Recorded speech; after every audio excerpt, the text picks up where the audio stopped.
A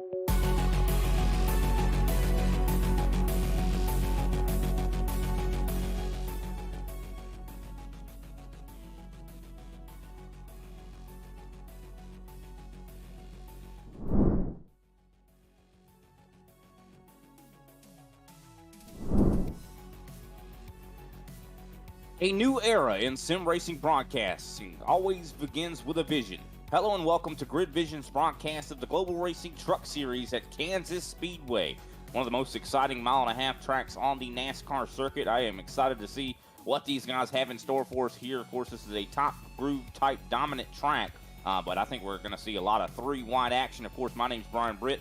Joined in the booth by Marty Zekla. How you doing? Or Zekala, I should say. How you doing today? There you go. There you go. Yeah, I'm doing good. Great to be back at Kansas. This is always a fun race for the Global Racing Truck League.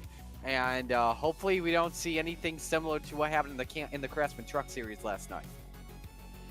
Yeah, definitely heard that was quite a wreck fest kind of race there for sure. Tell us a little bit about some of the track conditions at this mile and a half as we have are set to go 134 laps today. Yeah, so this will be a long race the drivers are in for. Track temperature currently set about 79 degrees, which is normal for a Kansas Speedway type track under the lights. So this will be a fast racetrack. The thing is, well, when you take trucks and you put them at Kansas Speedway, they'll be a little bit full throttle, may have to let off on corner entry, but it'll be a lot similar to what you see at Las Vegas. Yeah, for sure. I think in the first probably 10 to 15 laps, we're going to see it be a lot like a super speedway. Guys going to be everywhere on the racetrack. But as the tires wear, that's going to change for sure. Speaking of tires, these guys do have 4 sets of tires actually down in the pits. I do believe the fuel window is going to be about 50 laps. I do want to briefly touch on the points going into today's race. Dale Brooks is at the top of the board. He's now up a position from last week. Stephen Hayes up 2 spots as he's in second place. Third place down 2 spots. Ricky Hudgens was the points leader last week, now is in third. Chad McGinley down a spot in fourth. Steve Gerber up 1 spot. He's now tied for 5th, actually, with Mark Royce in the 50 machine. 7th place in the points. Jeff Weimer up a spot. He has been gradually, as the season has been going on, moving up this board. 8th place down a spot, Michael Hayes. 9th place up 8 spots. Last week's winner, David Holsey. So he is definitely making a huge charge towards the front of these points. And rounding out the top 10 in points, no changes, is Jeremy Richmond. So definitely a lot of movement going on in these points, and I expect it's going to move even more today. Absolutely. You know, this is a wild track to do it at, and you put these guys on Kansas Speedway, you know, anything can happen. A lot of changes in the points, and I think with how close the drivers are to each other once again, in the top 4 in points, or top 3, I should say, as well as the drivers from 5th to 10th, et cetera, we could be in for something. Yeah, I definitely think we're going to be in for something for sure. And here comes, I do believe, the end of qualifying. We'll go ahead and pull up the grid, and we'll talk us through that. It looks like last week's winner, David Halsey, is going to be qualifying on the pole here. So definitely going to be a good day for him. Hopefully he's able to stay up there. We'll have to wait and see. Michael Hayes going to be starting in the 2nd position. 3rd place, Chad McGinley. 4th place, Nick Schott. 5th place, Bobby Mantle. 6th place, Stephen Knight. 7th, Josh Campford. 8th place, Mark Royce. 9th, Stephen Hayes. And rounding out the top 10 is Darren Snyder in the 72. Jeremy Richmond starts for the 11th spot in the 3-wide experts machine, and the 5 aces machine starting in 12th is Steve Gerber. Row 7, Jeff Weimer in the 73, and next to him, Dale Brooks in the 32 Dirty South Motorsports. That's your points leader. Row number 8 on the inside, it is Michael Lester in the number 6, and Josh Slade in the 12. Row 9, EJ Luna in the Lone Star 24. Next to the 5 aces 23 of Dom Blazier. Round out the top 20, the Lone Star, number 85 of Justin LeBlanc. And next to him, Dan Ott in the in the 62.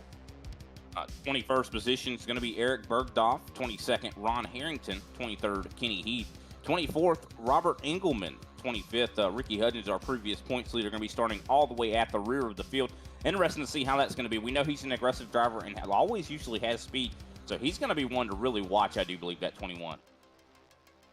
Absolutely. It'll be a fun charge to see what Ricky Hudgens can do. 3rd in the points coming on in. Always fun to watch him drive, and I think we're going to see a nice charge out of him. Going for that hard charger award, I guess you could say. Yeah, for sure. Of course, these guys, I do believe, have it to where if you get a lap led, you do get extra points. So a lot of drivers are going to be trying to possibly get that. Looks like Bobby Mantle possibly going to be serving a EOL penalty, maybe. Looks like I think I see him starting to fall back. So, of course, these guys, this race control in this series are always watching like hawks. They make sure if these guys do anything that's somewhat below board, they definitely make them, I'd say, pay for it, wouldn't you say? As we see the pace car lights are out, we're exiting onto the backstretch for the first time. We're going to be going green flag here at Kansas Speedway, and I can't wait. I mean, I've seen a lot of Kansas racing this week. I haven't seen a whole lot of truck racing, but like you said, I have a feeling it is going to be pretty much flat out for the first 15 laps or so, depending on your setup as well. And a lot of guys might not be going flat out those first 15 laps, just kind of in effort to save the tire. That way they're faster later. Absolutely. We should be in for a treat, and that's a great point. Tire saving is very important here at a track like Kansas. It was reconfigured just slightly in 2012. The banking, though, I believe, or the asphalt, I believe, remained the same as we're about to go green. Yep, that's right. Pace car has dipped down pit road. Green flag is out for the first time here today in the Global Racing Truck Series. David Holsey with a really good start, but Michael Hayes able to stay right there, tucked in on the right side. And let's see what these guys are going to be able to do. Still able to stay there. That top side is going to be strong all day long. Both drivers on the front row really timed Barney's green really well. And yes, that banking will provide a slight advantage to the drivers here as Holsey and Hayes remain side by side into 3. McGinley right behind on the tail. Same with Camper and Hayes. Oh, trouble already in the back. That's the 21 of Hudges, I believe, that escapes danger. Don Blazier in the 23 also involved, and same with Dan Ott. Yeah, I see some rear end damage on Bobby Mantle as well. I think he might have been involved in this. Oh, and Ott just took a heavy shot on the inside pit lane wall that will likely end his day. I don't think he had any brakes on that 62. That's unfortunate. This early in the event to already have damage like this. We're going to take a look back and see exactly what happened here. So this is going into turn 3 here. Blazier, I think he got hooked from the quarter panel of someone. Nope, he got loose. That's cold tires. That was all cold tires, and what a hit. Yeah, got loose on cold tires, came down in front of Kenny Heath, and Heath had nothing he could really do in that situation. And, of course, Daniel Ott, I don't know. I'm wondering what happened with him because he seemed like he got damage out of that, but somehow still hit that inside pit wall. But we'll take a look here through the eyes, I do believe, of Daniel Ott as you see the loose condition just breaking out from Don Blazier. And, wow, Blazier almost flips over. I will show you the 62 here as he tries to make his way down to pit road to get the truck repaired. Oh, he already missed the pit road entry, and the grass, he just completely lost control. Either that or his controller turned off or his wheel turned off. I think it had to be something to do with his wheel because, I mean, it was all of a sudden it just shot to the left. I don't think he had any intentions of going down pit road. Otherwise, I think he would have went a little bit earlier. I think there may have been a little bit of rage on lap 1, turn 3 with the wheel. Maybe. I mean, maybe the contact definitely sent some electrical signals to the wheel to do things it shouldn't have done. But definitely a big hit from Don Blazier, and that really that's not something I thought was going to be an issue today. I didn't think cold tires were going to be really that big of a deal at Kansas, but apparently they are. I mean, Don Blazier really just threw up a red flag for us to show that we could see that again from other drivers. Yes, absolutely. It's a big possibility, especially after if we have yellow pit stops under the yellow flag. It can bite you, especially in turns 3 and 4. So you got to be very careful of that. Have to let off the throttle a bit on lap number 1. Then once the drivers get up to speed after 1 or 2 laps, you can get things back going. Yeah, and also I think it depends on what you do on that first lap. Because I feel like Blazier might have been trying to move them a little bit. And a lot of times, even at tracks like Talladega and Daytona, if you on that cold tire lap, when you're trying to get them warmed up, if you do any kind of abrupt movements, a lot of times that will cause that car to lose control. Absolutely, that car really can lose control even when you get surprised a little bit. So I think the drivers will now know it's got to be a little bit more patient, a little bit more cautious here, and so we'll see what happens. 100% is with pace car lights are out. Of course, Michael Hayes, before that caution came out, I do believe was scored as the leader. They were battling side by side when the caution came out. Of course, Michael Hayes, he was all by himself up on the top line. Didn't have a whole lot of help from behind, but still had a very fast race truck. So definitely impressed with that one machine's speed. But watch out for David Holsey. Of course, he still has the momentum coming off of a win last week. And a lot of times when you get a win, a lot of times that really feeds into your success in the next race. So we'll have to wait and see how he does here. I mean, I'm sure he's got a lot of confidence in that 5 aces machine. Pace car is getting ready to take that left turn down pit road as we are getting ready to go green for the second time here tonight. And here we go. Green flag back out in the air. Michael Hayes, the control car, and looks like a great restart. A lot better a restart than I think David Holsey had on that initial green. It's now David Holsey side by side with Chad McGinley for second place. McGinley takes a peek underneath as Hayes tries to check out, trying to use that draft as a slight advantage. McGinley, oh, excuse me, yes, it was McGinley. Touched the apron, turn 2, that got the truck a little bit squirrely, but kept his foot in it. Yeah, Michael Hayes now out to about 3/10 of a lead at the moment. We definitely are seeing a lot of side-by-side battling further back. Josh Camphor looking very strong. Stephen Hayes looking strong as well. Let's see what these guys can do. A lot of wiggling going on. Jeremy Richmond moving up in front of Mark Royce there, trying to see if he can't kind of block that line. Now, this is a track that blocking is going to happen a lot.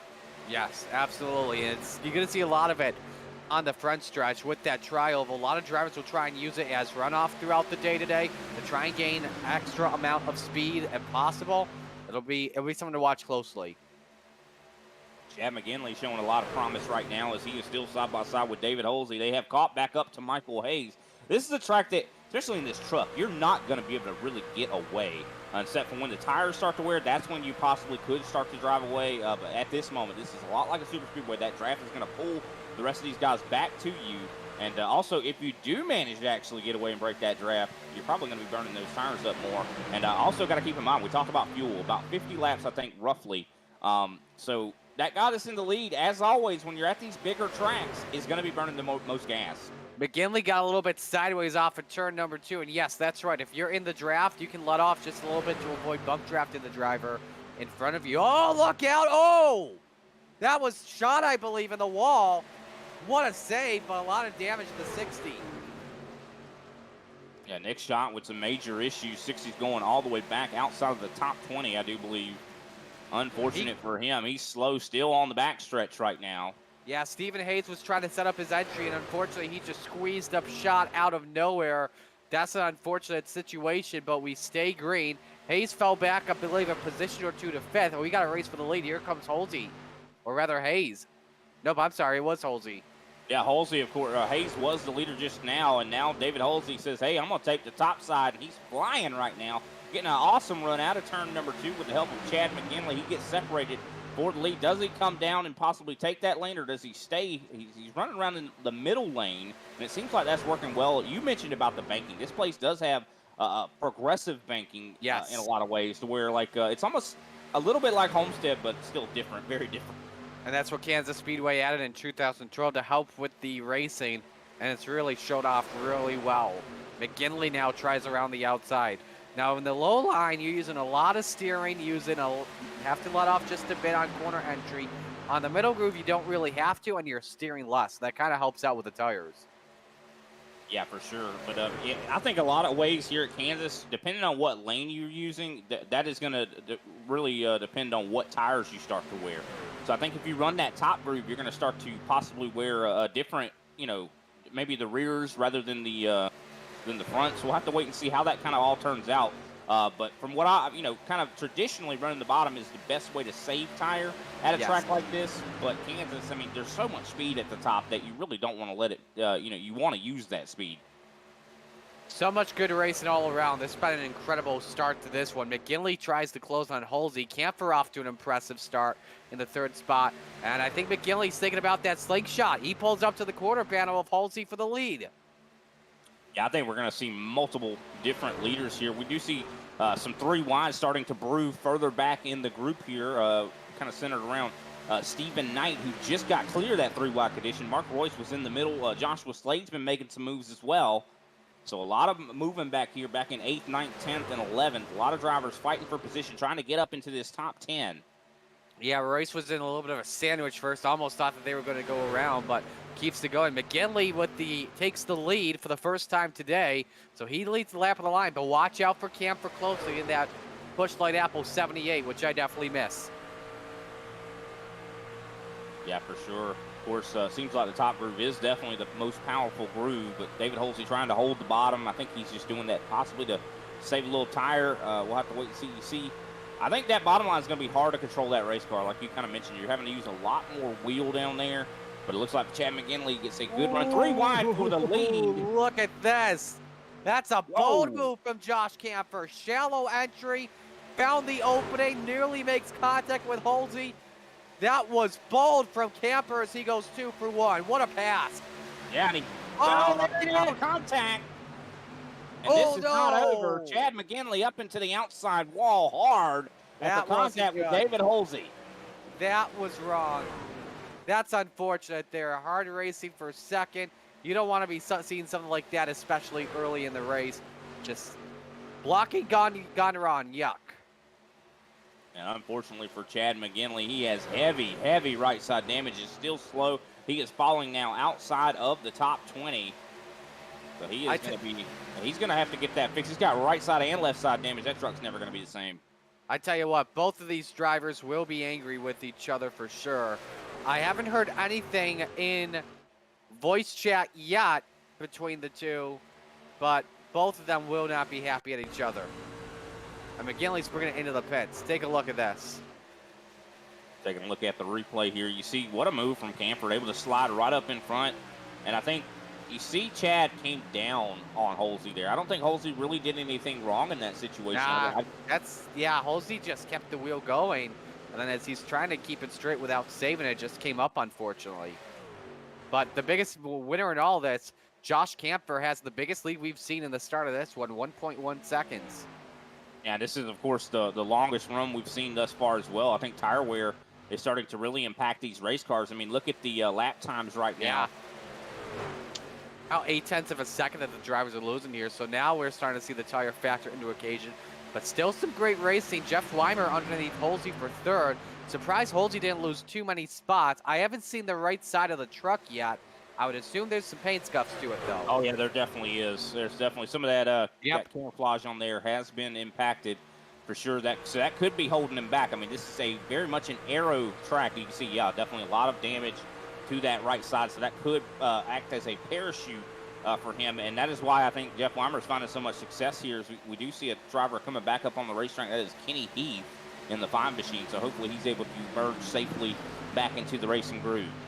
Yeah, Heath came in. He pit on lap number 8. I think that was from the first caution. He was just so much slow, so he came in to repair some damage. Look at the move from Knight. Yeah, Knight throwing a big block there. I do believe on the 12 of Joshua Slade. At the same time, he got sideways too. And David Holsey's just dropping like a stone right now. Yeah, really close. Joshua Slade, this is really close. You can see the Slade getting a little tight here. Yeah, I think for the 57, I think he's got a parachute on that right side. He is desperately asking for a caution flag at the moment. He's in some trouble early.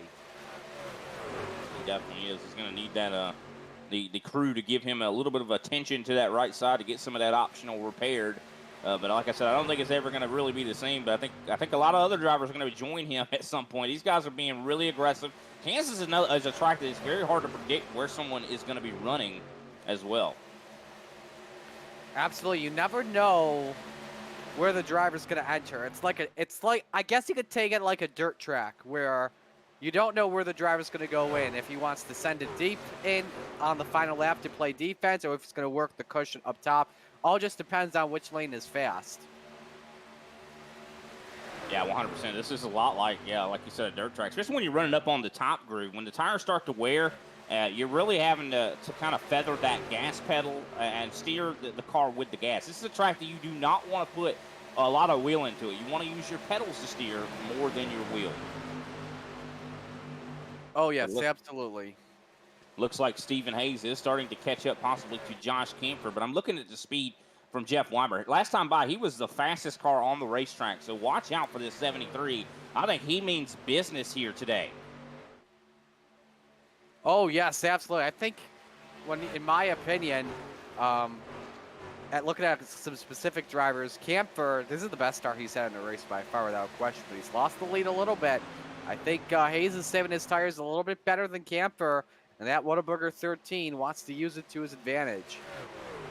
Yeah, and you see Jeff Weimer, he is absolutely ripping the top right now. He is. Look at that this. Larson line. Oh, problems in the mid-pack. I think Slade Dale caught Brooks the wall. in the middle of this. I think Slade caught the wall in turns 3 and 4 and led to an accordion stack up. And man, how Dale Brooks did not turn the 12 around, I don't know. It's a smorgasbord though in turn 2. Yeah, I mean, they were 3 wide for a couple corners there. Still verging on possibly going 3 wide. We see Michael Lester entering the picture. He has got Ricky Hudgens battling with him. So a lot of drivers, they're seeing this and they're licking their chops. Their mouths are watering. When they see issues, they're like, hey, that's a position I could possibly get. This is a momentum track. This is not a track where, you know, when you see something going wrong, a lot of times you want to mash the gas instead of the brake. Absolutely. It's a lot like when we had the high downforce package for the Cup Series at Kansas. It's really about momentum and trying to cut the air off on the opponent behind you. Mark Royce, though, has made it up to 6. He slides up in front of David Holsey. Holsey is still hanging on. I'm impressed. Even with that right side damage, he's still able to hold on, and he's making moves, still able to maintain this top 10 position. I thought he was going to be falling back further than this, but I think maybe as the tires are wearing for a lot of these other drivers, he's kind of equaled them a little bit now. But he's ripping the absolute top. He's got Joshua Slade right behind him. You see a little bit of a wiggle off the corner there from David Holsey, though. Michael Hayes kind of stuck on the bottom. You can see everybody has progressed to running that top groove. And I think anybody that's going to be running on the bottom is going to start to fall back. You see Mark Royce, he moves down there. This could help out Michael Hayes, but he's running a little bit more of a hybrid line going to the top to the bottom. Yeah, absolutely. Hey, I think that's what Hayes is plan, or Mike Hayes is planning on at the moment. At the same time, he's just trying to be patient here. You know, fell back a little bit early on. He's now in the 11th spot. Actually, corrections, and I'm thinking the other Hayes. He started 20th and has moved his way up. Thinking this long run now, it's just the time to be patient. Try and go where your I don't want to say go where your opponents aren't going, but also try and force them into making a mistake when you're right on their rearview mirror. Yeah, for sure. I think that's really the key. I mean, if they're mirror driving, try to force them into mistake and just put pressure on them, push them into the corner faster than they want to go. See David Holsey slides up in front of Michael Hayes. Michael Hayes probably not going to be too happy about that. We're seeing Michael Lester tries to jump down below Justin LeBlanc, but LeBlanc jumps down in front of him. Those guys are going to try to make a move on the bottom here.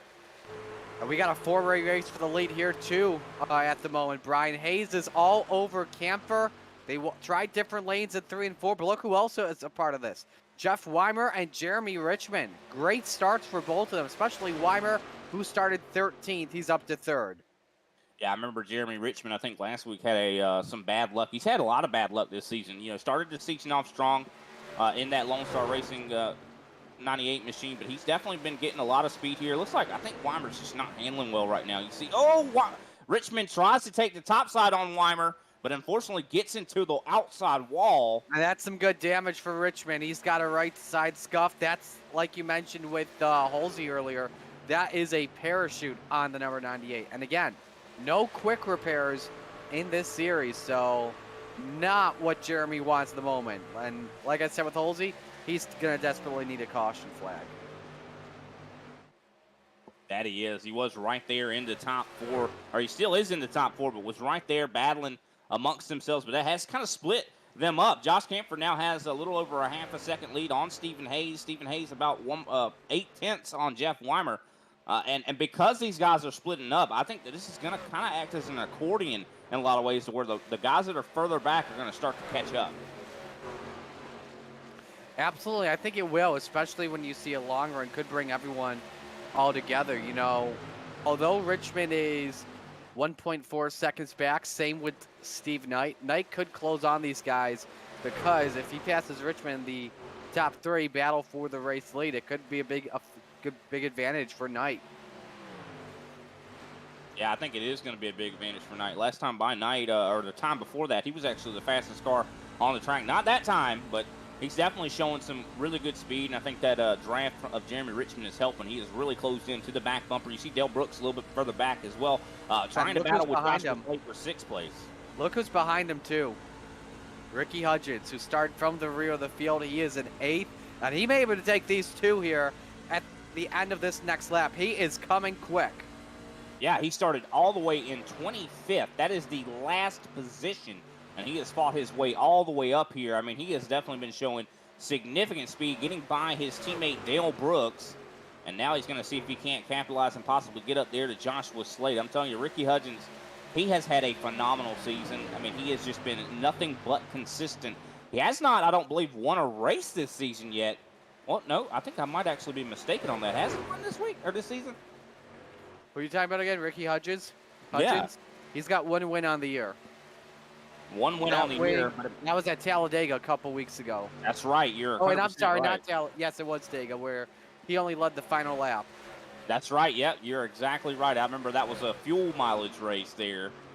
But yeah, I mean, he's been consistent all season. Even before that race win, I mean, he was up in the points lead just by consistency alone. I mean, and this is not if there's any Ricky Hudgens fans out there, this is not anything to insult Ricky Hudgens, but the seasons I've seen him previously, he has not shown this level of consistency. So really, I've seen a marked change in the way he's been handling and tackling the mindset, and I think that's so important. He has really shown a lot of growth this season. Absolutely, and he's been consistent too on the season. He's got 5 top 5 finishes, if I'm doing my mental math correctly. Last week was a tough race for him, finishing 14th at Dover after starting in the 15th spot, 2 laps down at the end. But I think this is where he could turn things around now that he got that win. I think this just boosts his confidence that he wants more.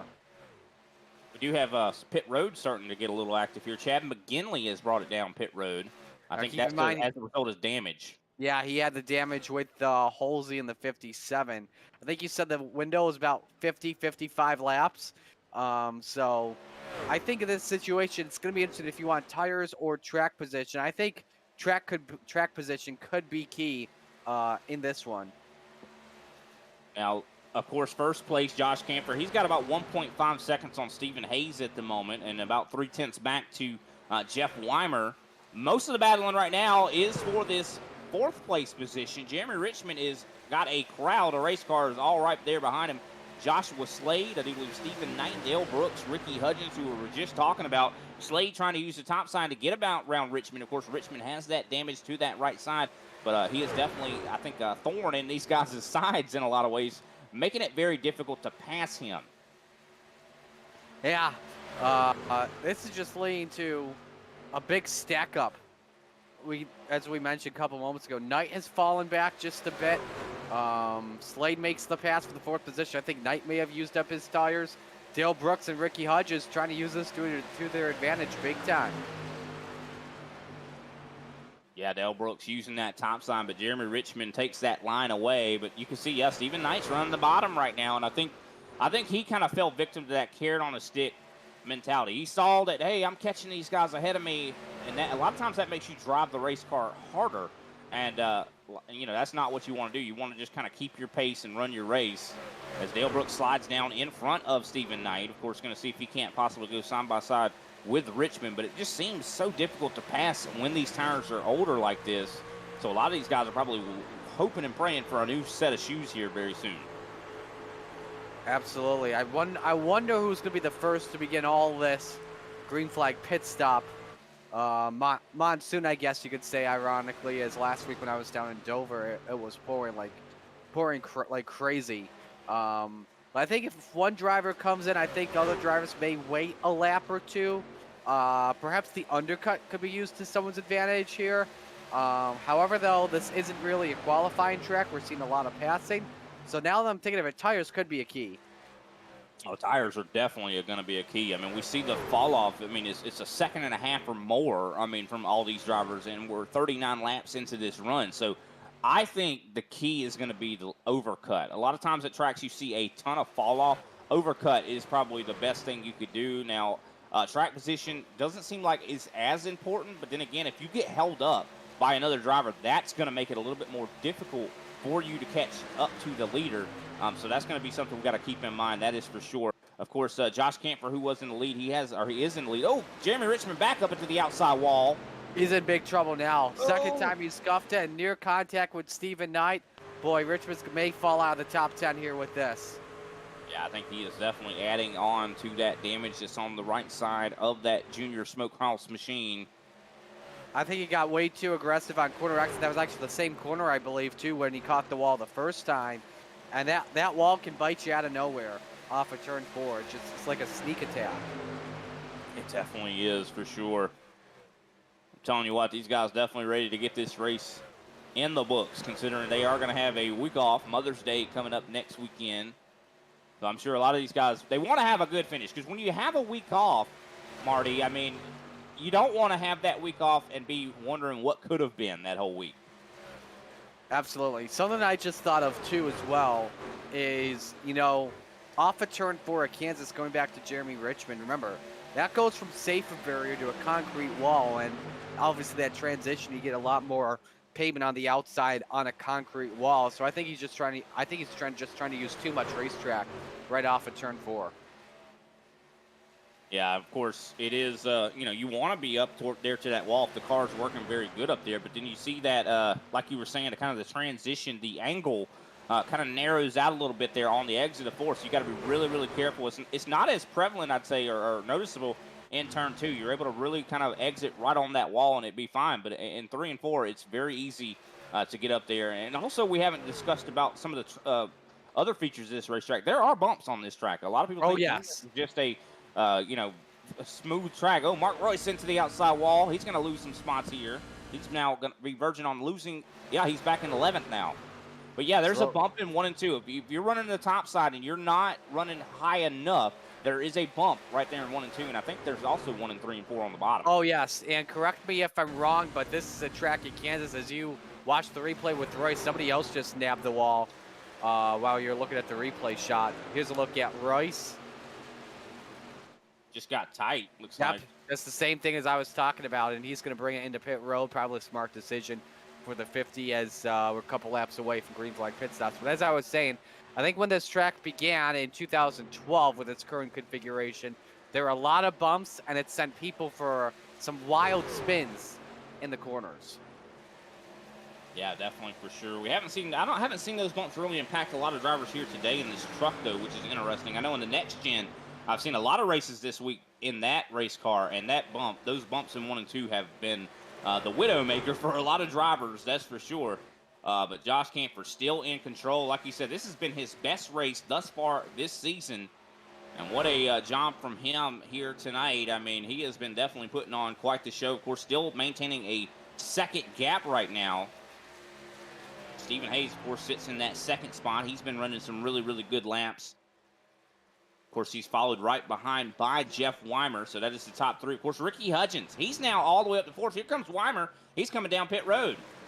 And I think the Mark Royce situation, on lap 46, decided to bring everyone on into the pits. Now the question I wonder is, with all these drivers coming in, when does Josh Camper the trip in? That's a good question. You see Ricky Hudgens and Dale Brooks have both went down pit road as well.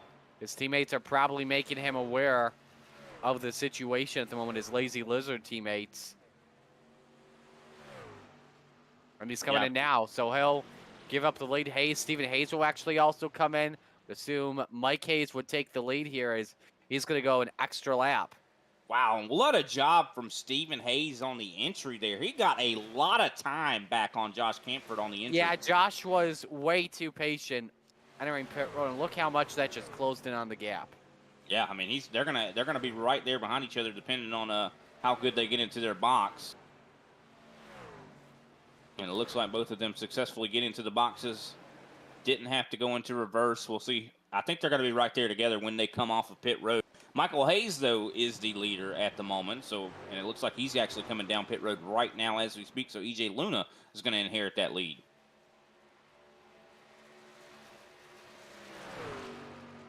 And while we have a moment, while green flag stops are happening, I do want to give a shout out to one of our sponsors here at Grid Vision, Reaper Speed Lab. Want to reach the top? Reaper Speed Lab is your one-stop shop for quality racing setups in the oval scene. Established in 2020, Reaper Speed Lab's goal is to offer a competitive setup for all of your oval racing needs, from the top 3 NASCAR series to the short track competition to late models, modifieds, and legends cars. Visit ReaperSpeedLab.com for more information. Reaper Speed Lab, where top split lives. Of course, we talked about Josh Camford and Stephen Hayes. They came off of pit road right there on top of each other, and Hayes now going to be battling side by side. Now this race is going to start to get good, as I think I just saw someone get sideways entering pit road in the grass. Not too sure who it was. We'll definitely lose a lot of time, but here we go off of turn 2 for the eventual lead. This is where it's going to get good.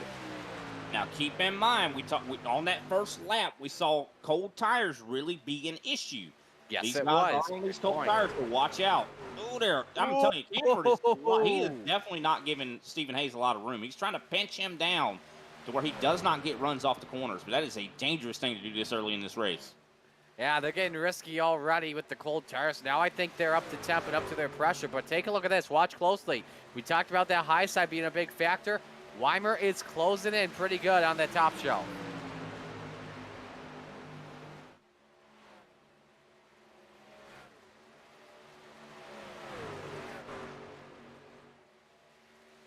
And, of course, this has brought in, we see Jeff Weimer right there, as well as I do believe, this is the battle for the top 4. Dale Brooks right there as well.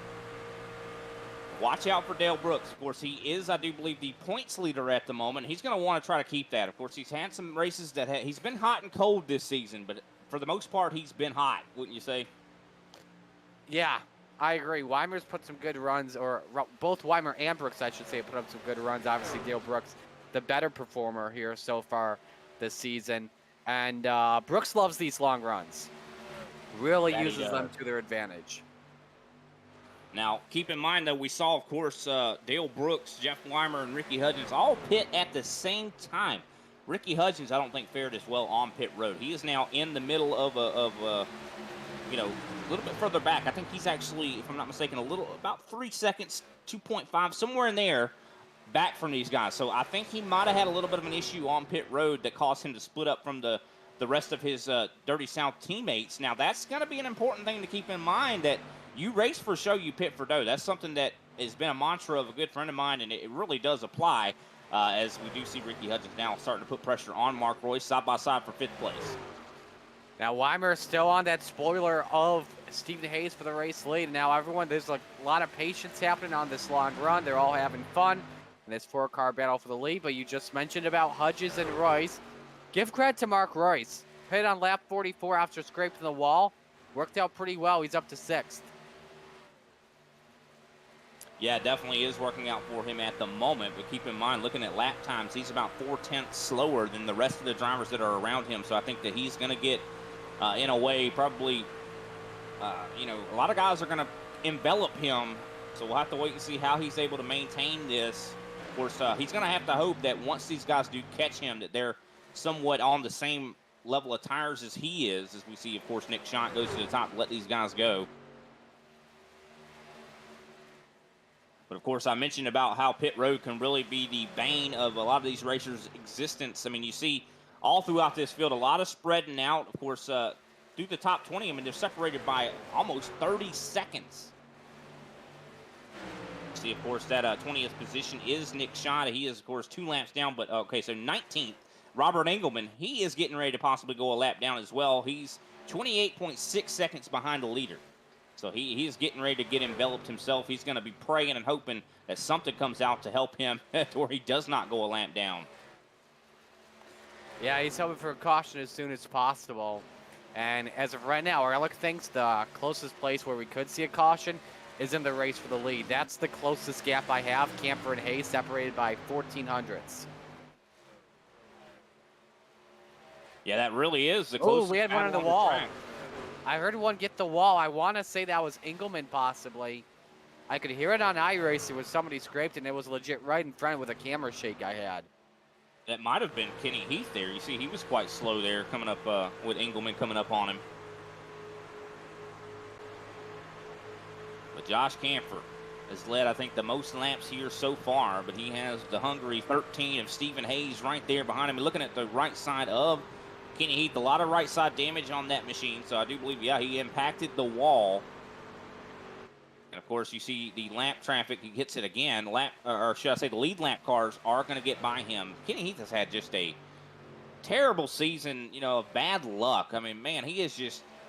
A lot of times it's early in these races that he gets something going wrong there. And of course, the rest of the at the top group has done fantastic. So I'm sure that he's hoping that, hey, I'm seeing all my teammates get success. I wish I could get some of that success.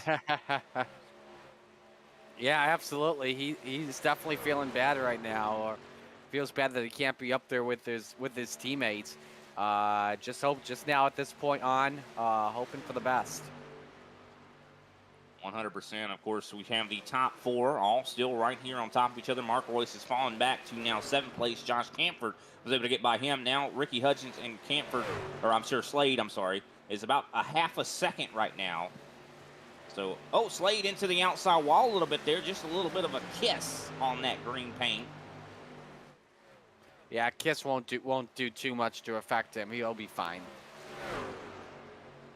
If you're just joining us, of course, we appreciate you tuning in to Grid Vision. We are broadcasting the Global Racing Truck Series. We are just over now 60 laps into this event, and we've only had one caution. We've already even had a green flag pit stop, and what a race it has been. Of course, I do believe our pole sitter, David Holsey, he was up in the lead, but now has fallen outside, I do believe, of the top 10, if I'm not mistaken. Even further than that, he is now actually in 21st, 6 laps down. So I think when he made his green flag stop, he probably got some damage repaired. So yeah, I think he was last week's winner, and this week is not going as well. Yeah, I think he decided to repair all the damage he had on his ride. It's unfortunate to see what happened between him and McGinley when they were racing really hard for a second after Camford took the lead away from both of them. Two trucks had a good chance to win, and they're both done for a chance to win. But they'll try and go for as many points as they can. Yeah, that's all you can really do. You can't really give up. These points are so important. Josh Camford, though, utilizing lap traffic very successfully. He, of course, got Robert Engelman right there, I do believe, in between him and Stephen Hayes. We're looking off the back end of Ron Harrington, and what a beautiful paint scheme. Of course, I do got to give a big shout-out to Ron Harrington. He provides a lot of the paint schemes in this series. Of course, owns the painting company Ronster Wraps, and tell you what, he definitely puts together some really awesome paint schemes, and a lot of them are on this field right now, or on this track right now. Always doesn't disappoint. Got another good race happening on track for 5th, Hudges and Slade. Let's go back to that one. Slade's all over. I'm surprised to see Ricky Hudges stuck in this situation, as we always see him as a fast driver. And with the way and Dale Brooks is all by himself at the moment, and he's pulling away from these two.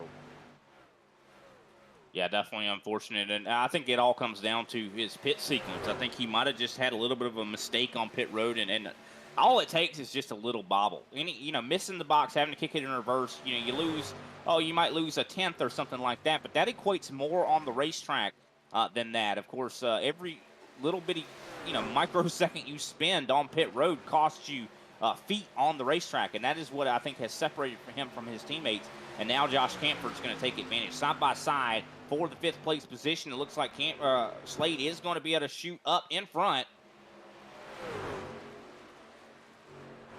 But look at that crossover. This is that kind of track. This is the crossover track. Yeah. You see that more here than anywhere else. If you think of a similar track to this track, look at Chicagoland. I actually watched a battle from a couple years ago from this same track. Remember when Larson and Jeff Gordon raced each other for second when Larson was a rookie and they had all those crossovers? That was something pretty cool to watch. That's what I like about Kansas, and like I said, a lot similar to Chicagoland. Yeah, unfortunately, Chicagoland has essentially been retired, and that is one of my favorite mile-and-a-halves for sure. But, of course, we do have similar style of racing here at Kansas, so glad to see it somewhat being alive here. As we did see Michael Hayes also get by Mark Royce. We talked about him being on a little bit of a different tire strategy. He has now fallen to 8th place, but we'll have to wait and see. Does E.J. Luna catch him? E.J. Luna is about 7/10 back But Michael Hayes having a successful day in that one machine as well. Lone Yeah, Star Racing's been having a fantastic season. I'll give them a lot of credit. Mike Hayes, though, started from the 2nd position and has faded back to 7th. But I would say this is a really good day for both Hayes drivers, too. Steven started 9th. He's in 2nd. And Mike started 2nd. He's down to 7th. A little bit further back, right on the edge of the top 10, I see Stephen Knight actually making the pass there on Michael Lester. It's going to move him up, I do believe, into the 12th place position. I'm glad to see Jeremy Richmond hasn't given up yet. He's in 14th. Of course, has been struggling since he got that damage, but he's still out there. I mean, that really speaks volumes when, you know, usually, especially these trucks, these trucks are so vulnerable. You get any bit of damage, a lot of times that just, it's no fun to drive out there with a slow truck, you know, Marty, but, you know, these guys have to, they gotta bear through it. They gotta continue to kind of carry that weight and burden. I mean, because otherwise, you know, you're going to lose a tremendous amount of points. I mean, every point matters. You know, yeah, you're going to sacrifice and not have a lot of fun driving a slower car, but if you get every position is going to matter, especially when we come to the end of this season. It's going to count up. I mean, when we get to those playoff portions of this season, they're going to be like, well, dang, why did I quit that race? All I needed was that one extra point. Absolutely, and nice pass from Stephen Hayes. Took a on the inside to turn to 1 last lap, and they were still side by side after Camper's crossover. Now we'll see if Stephen Hayes can increase the lead. As we're near at the halfway point too. Actually, I think we just passed halfway as we are completing 69 laps. A nice start for your top 2 at the moment, as Hayes currently out in front by 2/10. Yeah, but he's having a problem, I do believe, getting by Bobby Mantle, of course, who is trying to fight to stay on the lead lap. It looks like he does get by him. This is allowing Weimer as well to close in on your top 2 just a bit. But will Weimer have issues with Bobby Mantle is the question. We're already 22 laps into this run for most of these drivers, and they're already seeing a tremendous amount of fall off, a second and a half. So a lot of these drivers are not as quick as they were, I'd say, towards the end of the other stint we just had a little bit ago. So I think a lot of guys maybe burning their stuff up a little bit more during this stint, or could it be possible because they're all spread out, they're not able to hit as fast speeds? Possibly, I'm not too sure. We're looking at tire fall off at the moment of about 1.5 seconds, and the drivers are about 20 laps away from making their second stops of the day. So problem for Joshua Slade, he's slow on the apron right now and is losing a lot of spots at the moment. Let me take a look and see what happened. Ooh, we got the wall in turn number 2. We got really sideways. Let's see if this will give us an idea. Of course, we see Joshua Slade a little bit further ahead there. His truck bobbled in turn number 2. Yeah, right there it is, and he caught the wall. And almost Michael Hayes got into him. Take another, well, it looks like we're back live. He is actually on pit road. So we saw Josh Slade get, I do believe, loose, smack that wall. Somewhat of a fishtail action there. Unfortunately, looks like he's going to be trying to get that damage repaired. Hopefully he gets back out there. Absolutely. Here's another look at it, I believe. See, right here, I think he just got loose off the corner. Yep, right there. Just fishtailed a bit, and then he just countered it a little bit too much. 100%. Unfortunate there for Slade. Has been running up in the top 10 all day long and no longer. And while we were watching that replay, Camford has retaken the lead from Stephen Hayes. Yeah, what a pass from Camford here. Hopefully see if we can get a replay off of it, but it was a great move. Here we go. Camford has shown speed all race long. He's running around the top side. Of course, Stephen Hayes trying to run the bottom, and just a huge run for Camford. I mean, you see Hayes thought about going and blocking that run, but I think there was just too much momentum from Camford. Oh, yes, absolutely. Camford had a full head of steam coming. That outside just works well for him again. He has definitely shown significant speed all race long. I think he's got the best car right now, the best truck. I mean, he's just been looking good. I mean, Lazy Lizard has got to be just super proud of the drive this 78 has been putting on here today. Yeah, I think he will be proud of it too. So,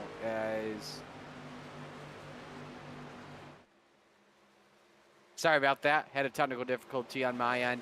But I believe, in my opinion, Camford's best run as well this season. I'm going to look for his best finish in just a bit. But I think wherever he finishes, I think this is the best run he's had so far. Oh, 100%. I mean, he has been very dominant. I mean, he's led, I think, the most laps so far here today. And we'll have to see if he's able to keep it up. He's built quite a lead there on Stephen Hayes. Of course, we see Jeff Weimer still lurking in the background. I think if anything goes wrong for the 78 or the 13, he's going to be waiting to pounce. I do want to give a shout out to one of our sponsors here for Grid Vision while we have a moment. Of course, Team Watson Racing Setups. Team Watson offers out-of-the-box fast setups that are proven to win no matter what split you're competing in and are trusted by many top-level oval racers. If you're looking to take your iRacing career to the next level, check out TeamWatsonRacing.com. Definitely a lot of these guys showing the kind of speed that Team Watson and Reaper are known for out here on this racetrack, so wouldn't be surprised to see some of them maybe be under the hood of some of these race cars. But definitely has been a fantastic show thus far. Of course, we are starting to see that these guys starting to spread out once again. Dale Brooks still about 1.3 seconds back from Jeff Weimer as we look at EJ Luna. He's also had a banner day in that Lone Star Racing machine. Lone Star has looked really good today. I mean, I am very impressed with the speed that they unloaded here. A little bit of a loose condition there, though, and this is going to possibly allow Ricky Hudgens and Mark Royce. And look at the recovery from Mark Royce. I mean, he was on older tires than the rest of these drivers, and I think it has kind of leveled back out here. I think it has. Yeah, he's in the 8th position. Remember, we saw him as high as, I believe, 6th, if not 5th. And he's lost a couple of spots here. We haven't talked too much about EJ Luna today. Very quiet in this race. He started 17th. He's running in 6th. And he pitted on lap 49 of this one. So he pitted the latest. I just won't get the best for him. So I think you want to pit as late as possible here. Yeah, I definitely think that's a good strategy for sure. Mark Royce, though, of course, got passed a little bit earlier by Ricky Hudgens. Now Mark Royce goes to the inside. I'm telling you what, this guy, he's got a good setup underneath him. I don't know what kind of speed they got, but I don't know if he's been saving because he pitted the earliest out of everybody and still is showing significant speed. So I think both strategies, it depends on, I'd say, execution. I think so. Execution and the pit stops, too. I did as well while at it, as you watch this battle for 7th. I'll just mention this while we still watch. I did take a look at Josh Camper's stats. His best finish so far this season is an 8th place finish, and that came at Circuit of the Americas. And he came into this race only leading 10 laps, and those 10 laps were at Martinsville a couple weeks ago. Well, isn't that something? I mean, the best finish at a road course, led laps at Martinsville. Well, he is leading more laps, I'd say, than he ever has in this Global Racing Series here tonight. Definitely putting on a fantastic show. And he's showing that he's one of the fastest cars on the track. I mean, he's now got about a second lead on Stephen Hayes. Stephen Hayes now going to be probably in danger of possibly having to deal with that 73 of Jeff Weimer. Still side by side, though, for this 7th place position. It looks like Mark Royce almost clear. I wouldn't come up just yet. Still going to have to hold his line in turns 1 and 2 if he wants to clear. Of course, Hudgens still powering around on the top, but I think, yeah, Royce has got the pass completed. I think Ricky Hudgens' car just not handling well. I'm wondering, possibly on that last green flag stop, did Ricky Hudgens maybe make an adjustment? I mean, because he looked a lot faster in that first stint. Sometimes you make an adjustment and it doesn't go the way you want it to. Of course, this is an open setup series, so a lot of these drivers do have access to, you can mess with the spring purchase and tire pressures, but, you know, a lot of times you make the wrong adjustment. It's so hard to know what adjustment to make. I tell you, I know nothing about that. If they ask me, hey, Brian, what adjustment should I make? I'm like, no, I don't know. I'm not big of a setup guy. I mean, I've raced in setup series before in the past, but that was with assistance from other guys. I am not the best at making my own setup. A lot of these drivers out here do know a lot about it. Of course, Dale Brooks, one of the drivers that is really good at tinkering on these cars. I'll tell you who's had another good night as well, Steve Gerber. He's been moving up the field as well, and has also been moving up the championship point standings. He's up in 9th right now, of course, followed right behind by, I do believe, Stephen Knight. Now, Knight last time by was a little bit faster than Gerber, So we'll have to see what this, how this kind of unfolds as well. Of course, right now there's only 15 drivers that remain on the lead lap. Darren Snyder is in that 15th position. He's going to be the next one to probably find that lap down stat, unfortunately, but still quite a bit of racing left to go. Of course, we still have to have one more green flag stop, and I think that's going to be coming very soon. I think we're in the fuel window right now, actually. I think as we take a look at things here, 134 lap race. If these drivers pit on lap 90, we could have a fuel mileage race to the end. So this is a situation we're going to want to pit as late as possible. Yeah, I think so. I feel like, yeah, lap 95 would be the number I would probably go for, just to kind of overcut it a little bit, so I have a little bit fresher tires coming to the end of it. It seems like that pays a lot of dividends, but I really, looking at the picture we're seeing right now, I don't think anybody has anything for Josh Camper. I think their only hope is if Camper makes a mistake or a caution comes out. Yeah, the only risk, though, Camper's going to have here, and the only con I've seen out of him is his pit road entry. Remember how much speed Hayes closed in on the driver of the number 78. That could be critical. Yes. That could very well be critical. He's been taking it very cautiously getting on to pit road. And, of course, if maybe he tries to not be as cautious this time, that also could be an issue. If he tries to drive it a little bit harder, I'm sure he recognizes that, hey, I lost a lot of time on that last pit stop because of that.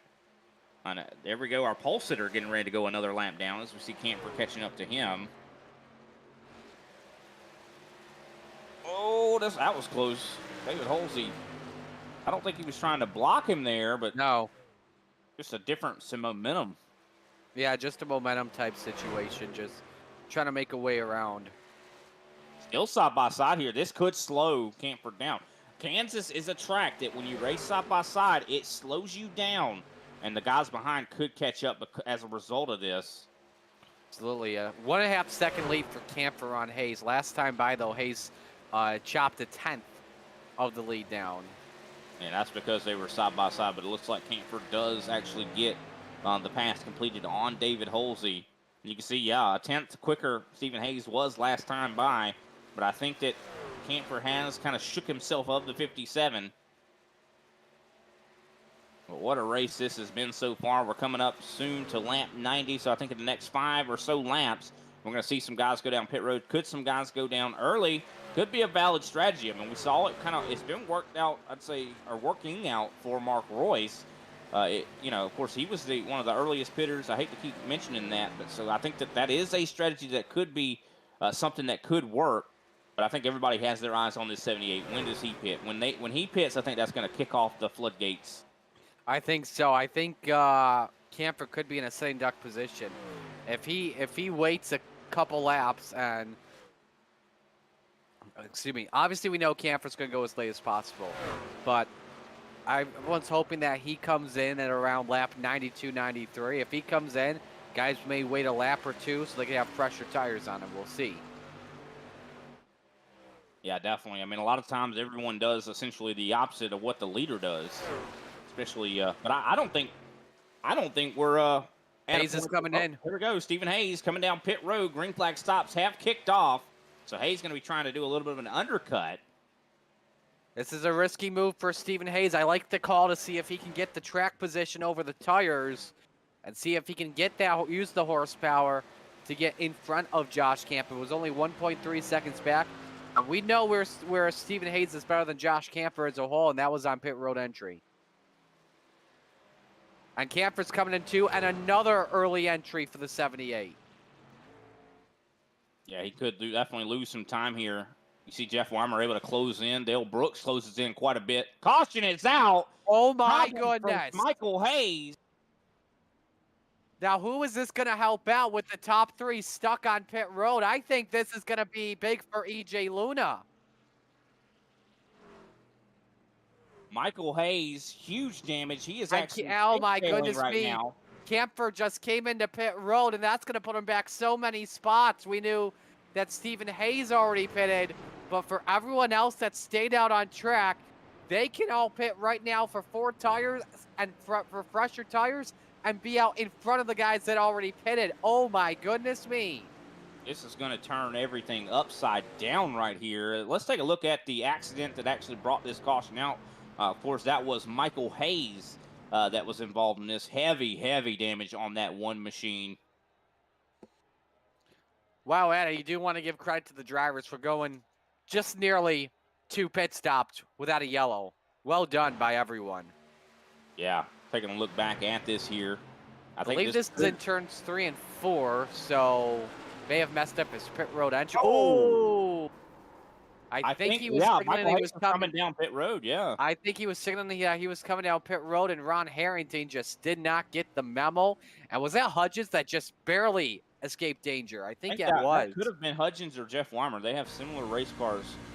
But looking back at this, I mean, we're watching through the eyes of Ron Harrington. You see, of course, Hayes slowing down to come down pit road and just bam. Yeah, he tried to yank it to the right, but unfortunately just could not. And if Harrington is able to keep that on track, he'll be in pit road a lot longer for that entry.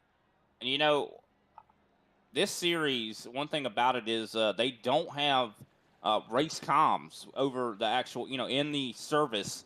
They turn those off in order so where they can't talk to each other. The only people that can really talk to each other are teammates. So I don't think Ron Harrington got the memo that Michael Hayes is pitting there. Kind of hard to express that. You can't really put your hand out the window. But I think now's the perfect time, if any. We're going to take a quick commercial break. We'll be right back with the final stint of this race. Could this get even more hectic? I can't wait to see. We'll be right back. Racing isn't easy, but experiencing it is. iRacing puts you in the driver's seat with the industry's leading sim racing game. Drive on laser scan replicas of the greatest racing circuits from around the world. Go head-to-head against other drivers chosen by skill-based matchmaking to ensure competitive racing at every level. Compete across all your favorite series. In officially licensed cars, engineered to deliver the most accurate driving experience possible.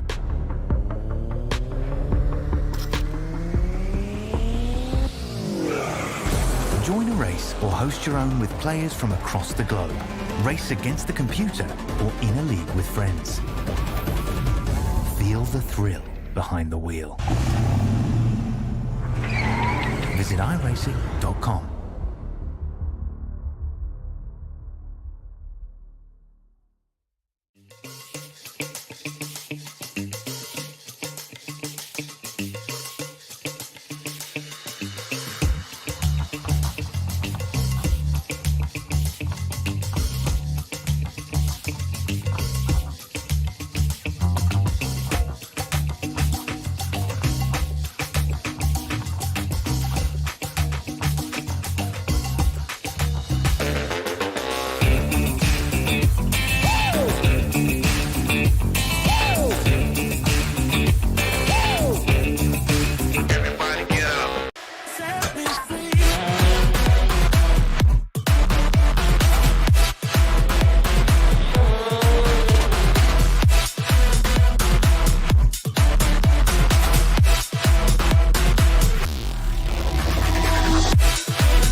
Welcome back to Grid Vision's presentation of the Global Racing Truck Series at Kansas Speedway. And of course, if you're just joining us, we just had a caution that has flipped this thing on its head. Josh Camford, of course, even though he did come down pit road right there, he actually still did maintain the lead, which is quite shocking. But I'll tell you who this helped out the most, EJ Luna. Pace car going to be taking that left turn down pit road, and here we go. Green flag's getting ready to wave once again here. Of course, everyone's going to be good on fuel. And the green flag is back out. Everyone's going to be from Camford. Absolutely. You mentioned everyone's going to be good on fuel, but you cannot forget about the possibility of overtime. But You know, we'll get to that when the time comes, but everyone you said is good on fuel. Pardon me. Camper with one lap of weaker tires compared to the rest of the field. Biggest loser on that restart was Stephen Hayes, as he is tail end of the field, had to use a wave around. He's back in 14th. Luna nearly got the lead from Camper there in 3 and 4. And look at Dale Brooks ripping around the top side. We haven't talked, he's been up in the top 5 today, but we haven't talked a whole lot about that driver. He has not really been in contention for the lead as of yet, but here he is. He is definitely working on it at the moment. As a Camper, though, you mentioned him being like at a 1-lap tire deficit. I don't think he really is. I mean, he pitted right when that caution came out. He did. So he was on pit road and he was scored in at the front of the field. So he was in a good situation. Hayes had already pitted a lap before and had already lost so much track position. That's why he's outside the top 13. And we do see, of course, Ricky Hudgens making his way up into the top 5. He just got by Justin LeBlanc, a driver we haven't talked about as well today. He has definitely been looking good. Another Lone Star Racing driver, side by side with his Lone Star Racing teammate Jeremy Richmond, who just slid up. I'm sure that caution actually probably helped out Richmond in order to get some of that damage repair. But here comes Weimer trying to go to the inside here. Oh, really he's on the apron as well. That can get the truck a little squirrely. But LeBlanc nearly got dumped there. He did not really leave Weimer a lot of room. That's the race for 7th.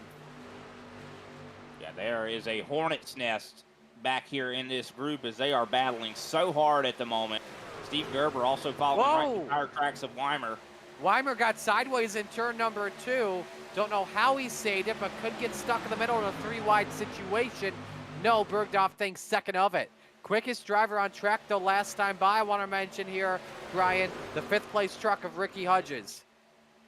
Yeah, maybe they went back on that adjustment they made on that race car because it seemed like he was not as quick in that last stint, but I think he is back and ready for action here as we have 34 laps to go. Coming to 33, Dale Brooks coming up to the top. He's going to see if he can't get a run on Camper, but Camper has been the dominant driver all race long. We'll have to wait and see. Can Dale Brooks unseat him? I'll tell you this, if Brooks got a little bit closer off of turn 2, he was taking that truck all the way down to the bottom. He may try it here. Camper slams the door right in his face and cuts off the bottom. Remember we talked about that high line, Brian, earlier. It could be key. I think it's going to be key. You see, of course, Dale Brooks now almost able to get side by side, but Camper keeps closing the door on him. Eventually, I think Dale Brooks is going to get tired of that. More blocking. Camper kind of blocks it down. Oh, this is tight. Brooks nearly gave him a bump down the back chute. Tries the slide job, Camper. Oh, he got there. Camper's got to let out of it. Wow, he did not even let off the gas and kept it going. They were inches off of one another there. Dale Brooks trying to make a move here, of course, was cut off somewhat. These guys are racing each other so hard. You can tell we're getting so close to the end of this race. Camper's trying to stay on the right side, but not able to stay there. Oh, he looks like a Brooks has the lead. Justin LeBlanc, I think, just had a big issue. Caution's out. I believe it was for Jeff Weimer. Yep, he's around in turn 2. And yeah, Weimer. Heartbreaker for Jeff Weimer there. Goodness. Yeah, this is going to be a tough situation here as they go into turn 1 and 2. Watch the Red Bull 85 of LeBlanc. Weimer went up the track and just hooked him, unfortunately. And nowhere to go was Jeremy Richmond. Yeah, Richmond. Ooh, look at that, more drivers. Unfortunately, I mean, and if we take another look at that, you see that the 73 of Weimer, we saw him do this before where he caught a little of that apron in the corner, and that sent him up the track, and that's exactly what led to this right here. He was too low, put a tire down there, right there, yep. Boom. Slowly, I had a marker and I could draw over the screen like Madden. Like a telestrator? Yeah. There's got to be ways to do it for cheap without having to pay a lot of money. I think there's like a way you can get an iPad, draw on a green screen, and then boom, show that. Yeah. Uh-oh. Well, we done got our producers' brains starting to work. Everybody coming into pit road as well here for fresh tires as much as possible on lap 104. This could be the money stop here as we've got 30 to go now. Yeah, I definitely don't think a lot of guys are going to have tire saving in mind here, so I think this could be the final stop. I'm wondering how many sets of tires we have left for all of these drivers. I think everybody should still have a set left after this, and I think that's why they're taking a little bit of a liberty here. Of course, we started the race with 4 in the pits. Of course, most of these drivers have been down, I think, 2 or 3 times, so I think that leaves 1 left that they could possibly use if we do go to a green-white scenario, green-white checkered scenario. Slower stop for Josh Camper, and he falls all the way back. Hold up, is he going tail? I think Camper may have gotten called for speeding. Oh, no. I don't Made a know. Either mistake that on or the pit car, road, or possibly? either that or he's trying to save fuel. Let me listen closely. No, he is getting past. He has definitely gotten the EOL. That is unfortunate for him. Man. Go from leading this race to getting an EOL, going to drop outside of the top 10 now, all the way back to possibly 15th position. That is a heartbreaker, and he's been cautious on pit road all race long, and that one moment undoes all the work he's done. I'm going to double check here as you ride on board with him. Now, pit road speed at Kansas Speedway is 45 miles an hour. I'm going to check here when Camper came down. Now, keep in mind, he came down later. So, but it's that yellow cone right there that you have to come in. Now, he was good on pit road speed on entry. I think they may have nabbed him for an illegal entry on pit road. It's either the yellow cone or if it's a special league rule, you go in on the white line. I'm going to check. The pit road speed looks fine for me. So, yeah, it might have just been an unsafe pit entry on his entry. I think that's what they were calling. Let me go double check. Of course, this is going to give Dale Brooks the lead. Pace car lights are still on. Of course, Michael Hayes going to get a wave around here. Of course, he was involved in a confrontation or accident a little bit earlier, so he's going to probably try to get, I do believe, they're now 5 laps down. At the moment, 12 drivers remain on the lead lap. Josh Camper, who just got that penalty, is actually now in 12th. Jeff Weimer, who was involved in that accident, he is now a lap down along with Robert Engelman and Jeremy Richmond. So definitely a lot of heartbreak for a lot of these drivers out here today, but still can't give up. And like you mentioned before, no fast spares to save you. Pace car lights have gone out. What have you found, Marty?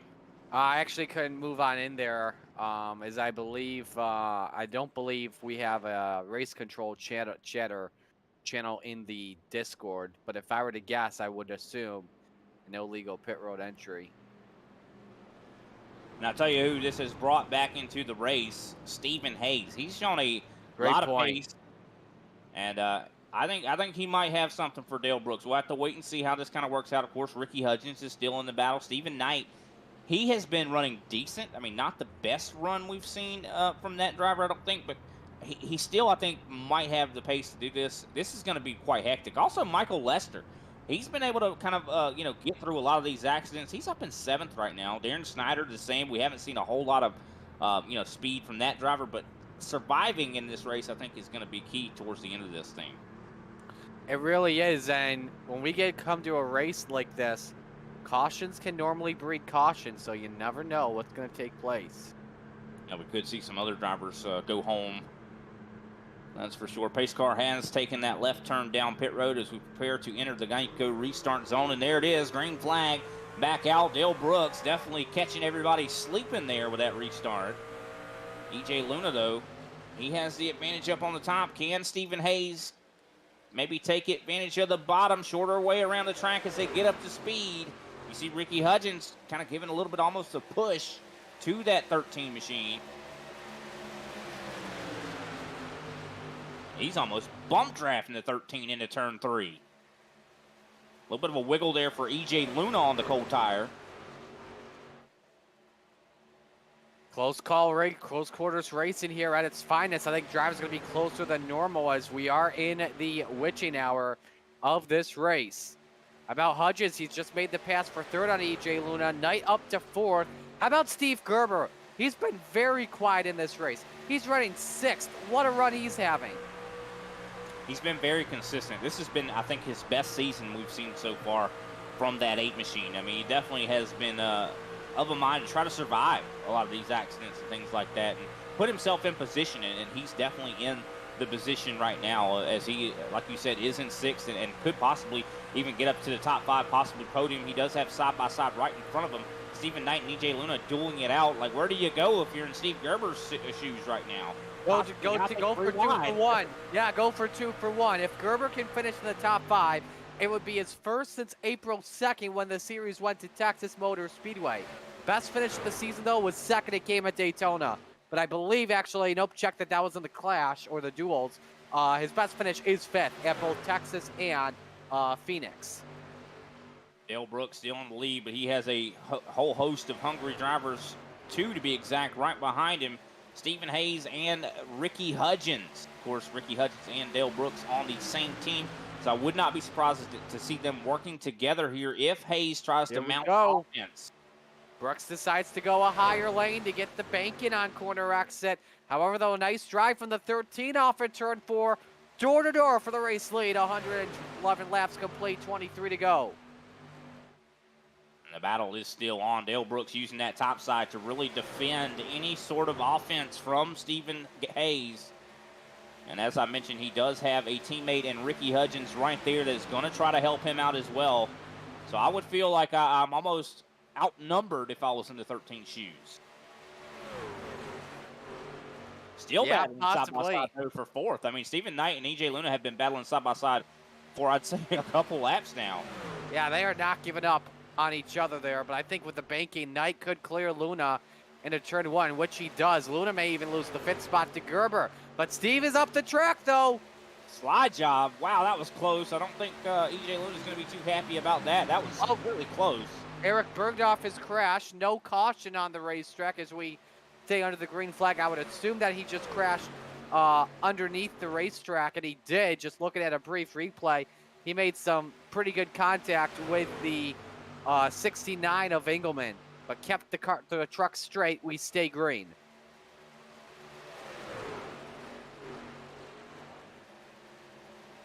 Yeah, definitely unfortunate there for Eric Bergdorf. Had really survived up into this point and now has taken the tow, and I think he is exiting the competition. Unfortunate for that 88 machine for sure, as we still see a lot of battling up here towards the front. Of course, Ricky Hudgens trying to run the top to see if he can't take advantage of Stephen Hayes side by side for 2nd place. This has also brought Stephen Knight. The more these guys battle side by side, we've seen this all day long. The more they battle side by side, the more. Caution! Oh, caution's out. Big Mark Royce and Darren Snyder. Snyder's up on his lead. That's a heavy wreck. Biggest wreck we've seen this evening. Taking a look back and see what happened here with Darren Snyder and Mark Royce. Watch Royce and Camphor racing for a position. You missed it there, but Camphor and Royce were beating and banging, and that's a heavy crash. Wow. Darren Snyder spinning like a spinning top there. There was so much contact. Royce is going to be angry at Josh Camphor for the way that he was beating Royce. Take a look at this. Once, twice, 3 times. So much beating and banging. That's bad. Camphor was up in the lead, was having his best race all season long, and now has heavy front end damage as well. Absolutely. That is a heartbreaker there for that Lazy Lizards team member there. Taking a look through the cockpit camera, as you see, just aggressive racing there. I don't think Mark Royce expected him to come down below him on that apron there. It was just way too shallow of an entry too for Camphor. So I wouldn't really put all that on Mark Royce. I don't think Royce realized what was happening. And just unfortunate. You get that at the end, aggressive racing. I can understand, yes, it was very aggressive race. At the same time, though, I still believe, in my opinion, that was Mark Royce's corner. It was just way too shallow of an entry for Josh Camphor to deal with. Yeah, unfortunate. I think that, because, and a lot of that, I think, it led to it. Almost like the dominoes falling from him getting that penalty on pit road. That gets you aggravated and aggressive, and, you almost feel a sense of desperation to try to get that stuff. I mean, I was just in the lead, now it's all getting taken from me. I got to get it back. And that leads to stuff like this, Interesting strategy here from a bunch of drivers. Dale Brooks let a couple drivers on pit road for 12 laps of fresher tires. I believe that would be the final set as you watch another shot of the crash. So the race lead is now belonging to Stephen Hayes. Top 3 drivers decided it to stay out. Everyone on back has fresh Goodyears. Yeah, definitely very interesting decisions there. I definitely like that these guys decided to come down pit road. I think that's a good call. The top 3, though, they're going to be, I think, slower, and this could cause possibly even breed another caution. Absolutely could. What did I say earlier, Brian? Cautions breed cautions. We're about to see it again. Do want to, while we have a moment, shout out one of our sponsors here for Grid Vision. Of course, that being simsearch.com. Are you an iRacing setup builder wanting to make a little extra money off your building? Do you have wheeler pedals that are sitting in your closet collecting dust? You're not using them. You've already upgraded. You want to sell them? simsearch.com could definitely help you out with that for sure. Maybe you want to offer iRacing painting services. SimSearch is a virtual flea market, definitely. And they also have a review system that kind of incentivizes sellers to actually deliver on their expected goods, which is something I see a lot, Marty, on Facebook, to where, you see it all the time of horror stories of guys buying a wheel or pedals and never receiving the product. So check out simsearch.com.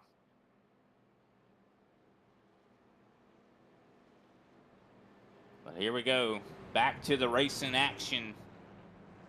It's definitely going to be high intensity. Like you said, a lot of, I'd say, opportunity for a caution, possibly. Of course, Dale Brooks on the freshest tires at the front right now. Now, if we go another maybe 10 laps or something like that, and then a caution comes out, then this top 3, they could possibly pop down pit road, and then the shoe would be on the other foot, and it would give them the advantage. Of course, yes, at the moment, I think 9 drivers on the lead lap. Go ahead, Marty. I think if this race goes green to the end, this could be Dale Brooks or Ricky Hodges' race to lose. Don't count out Stephen Knight. I think he's been showing some speed here late. Also, a lot of drivers still in this. I think anybody that's on the lead lap right now has a chance to win this race. Maybe not Robert Engelman, because I think he does have damage. Yes, Engelman has damage, so he won't really have a chance. Justin LeBlanc, I don't know how much damage he really suffered after that accident. I think we've got like 7 or 6 drivers with a chance to win this one. And I think that's what kind of empowered those, Dale Brooks and company to come down pit road that time. It's because we don't have a lot of drivers on the lead lap, so you're not going to fall back too far. But here we go. Pace car dipping down pit road as we're going to have 15 laps to go here. And there we go. Green flag back out once again here with a 15-lap shootout to the end. Dale Brooks with a really good launch, but I don't know if you want to have this good of a launch here at a track like this, just considering the draft is so powerful. I mean, if Luna and Gerber stay had a good launch. I'm sorry. If Luna and Gerber stay side by side for second step, but here comes those fresh tires of Dale Brooks. What a jump he just made. Yeah, you can see the value. And look at that slide job all the way going right up to the fence. EJ Luna, though, getting awful close. He got way too tight up in turn 3. The truck wasn't even free enough, but they're all over Hayes' spoiler for the lead. There's a lap truck in the way, too, of Mark Rice. This could definitely complicate things. Lap car, what does he do? Does he go down? He's going to, I think, stay low. I think they're going to get by him safely. Smart move, but look at those fresh tires of Dale Brooks. What a call for the Harley-Davidson ride. He rides all the way at the rim, the top of the racetrack. And now Steve Knight is stuck in a interesting pickle because he's got another truck in front of him that has scuffed tires. And Brooks could pull away with the clean air, but it's 3 wide, Hodges. Almost 4 wide. Yeah, we are going 4 wide here. Hodges riding on the apron. I think Hodges let off the gas. He had a feeling a wreck was going to break out. I like the move. He's got a lot of time to work to get a good finish. This has been some crazy racing. Stephen Knight now up to second place. Has been able to get by Stephen Hayes, but Ricky Hudgens with the fresh tires, seeing if he can get something done. He's kind of mired back here. Michael Lester also in the picture. So the top 7 all right here on top of each other. This is wild stuff with 12 laps to go. And we just had our quickest lap of the race a couple moments ago from Michael Lester. A 30.94. I believe that's the first 30-second lap we have seen today. What a time. Yeah, I mean, he is definitely taking advantage. Oh, and he slides up, almost getting into Stephen Hayes. Michael Lester definitely in the picture now, up into the top 5. We got a race for the lead here. Steve Knight all over Dale Brooks. They have pulled away from third on back. Hodges, look out, Lester! Lester goes around. Caution's out. Steve And now Gerber EJ involved. Luna. EJ Luna, can he keep the truck going? I think Michael Lester just got tight there. Now, if you're a driver here that did not pay on that last stint, and you've got a set left, you better damn take those right. Excuse the small language there, but you better take those tires. We just saw what just happened. Those were critical. I think drivers have learned you better take that set. Wow, and that's interesting to see that. I thought Lester had gotten loose or tight there, but I think he had a loose condition. Maybe EJ Luna, the kind of the air buffer on his rear end, I think might have caused that truck to get loose, or maybe he touched the apron possibly. Nah, not even an apron touch. I think it just got hooked from Luna from behind, and he's the other driver that was involved. I believe that was Steve Gerber, but he's still in 5th. Yeah, he definitely had quite a shot on the outside wall there. Unfortunate for Michael Lester, was just to turn the fastest lap of the race. But like you said, this is going to open the door for a driver like Stephen Hayes to come down pit road, and I think he is going to take advantage of that. Yeah, Hayes and Gerber.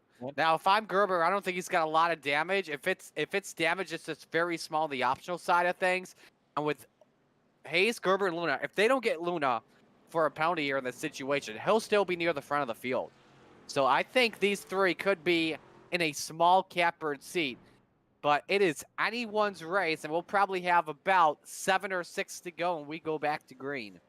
I mean, look at Michael Lester, though. He's right now, I do believe, scored in 4th place. Did not come down pit road. He has some heavy damage on the front and the back. But I think now's a great time. Let's take a quick step away and play our last commercial break, and we'll be right back with the conclusion here of the Kansas Speedway race for the Global Racing Series. Racing isn't easy, but experiencing it is. iRacing puts you in the driver's seat with the industry's leading sim racing game. Drive on laser scan replicas of the greatest racing circuits from around the world. Go head-to-head against other drivers chosen by skill-based matchmaking to ensure competitive racing at every level. Compete across all your favorite series. In officially licensed cars, engineered to deliver the most accurate driving experience possible.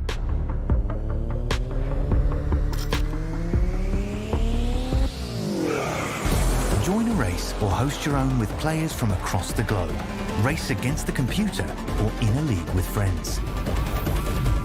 Feel the thrill behind the wheel. Visit iRacing.com.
Welcome back to Grid Vision's presentation of the Global Racing Series Truck, or should I say the Global Racing Truck Series? I can't get that word out, but pace car lights are out. We're getting ready to get this thing back underway, and this could be the final restart. I don't know, though. We have to make it to the white flag to know for sure.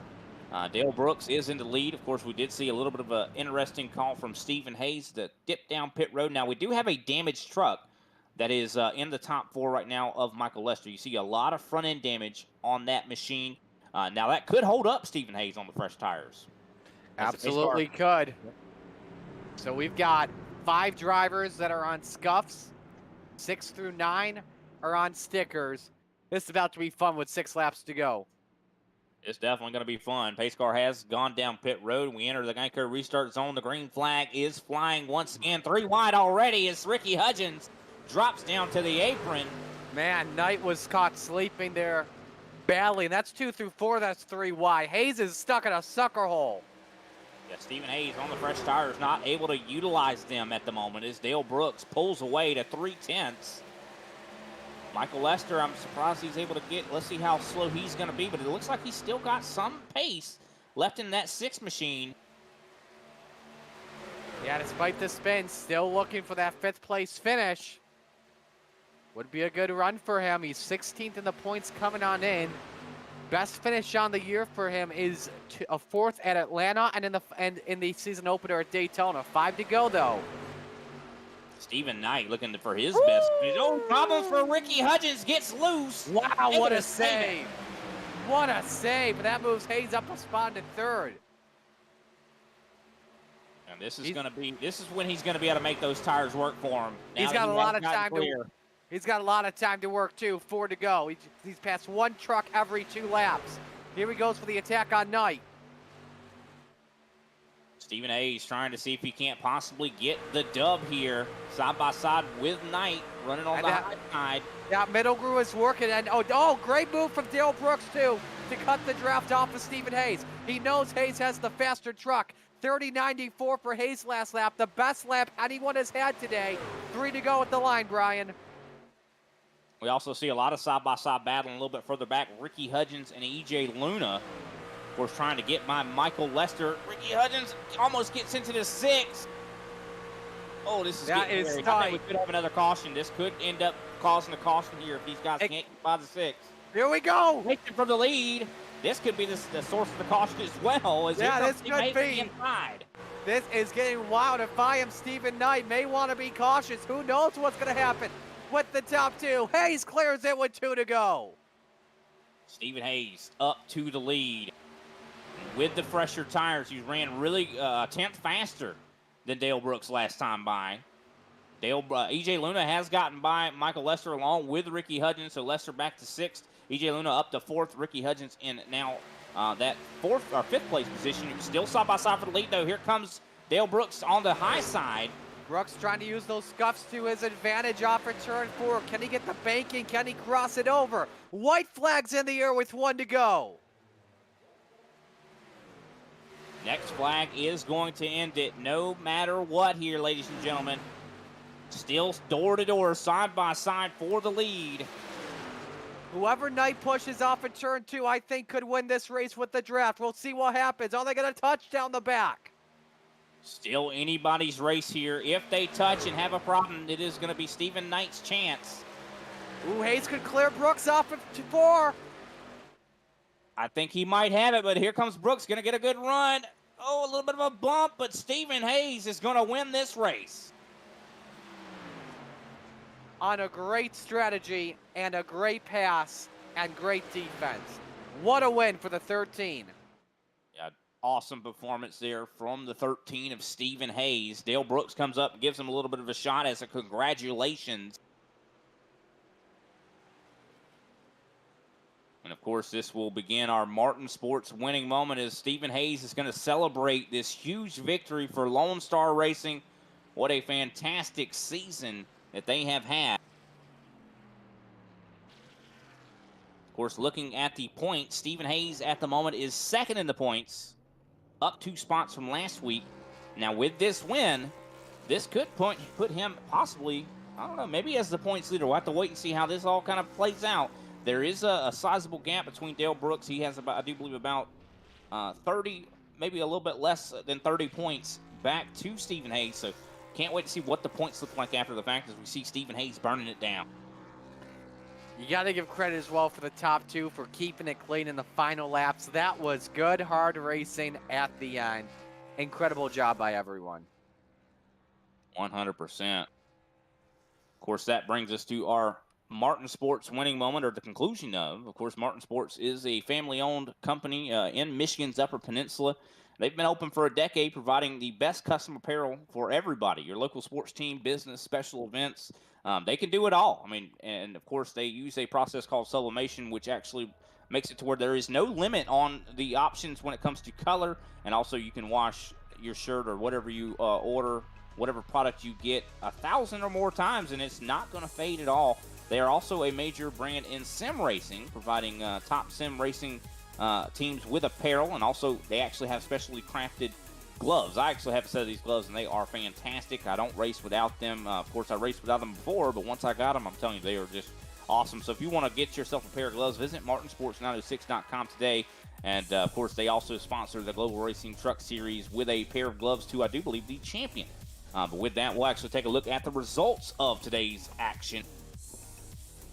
And, of course, Stephen Hayes, your winner here today at Kansas Speedway. Dale Brooks comes home in second. Stephen Knight in third. Ricky Hudgens has been consistent all season. He comes home in fourth. E.J. Luna in fifth. Michael Lester comes home in sixth. Seventh place, Robert Engelman. Eighth place, Steve Gerber. Ninth, Jeff Weimer. And 10th, Justin LeBlanc.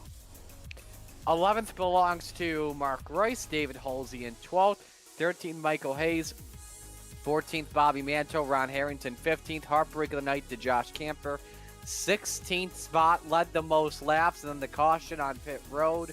While I was on pit road, was able to get back on the lead. Then another round of pit stops under the caution flag, had the pit road penalty, unfortunately, to drop the tail.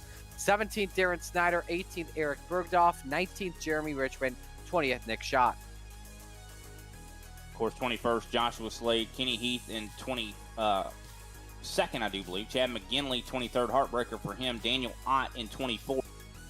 And, of course, rounding out this 25-car field is Don Blazier. With that, we'll go ahead and get right along to our post-race show. We'll be talking to Stephen Knight.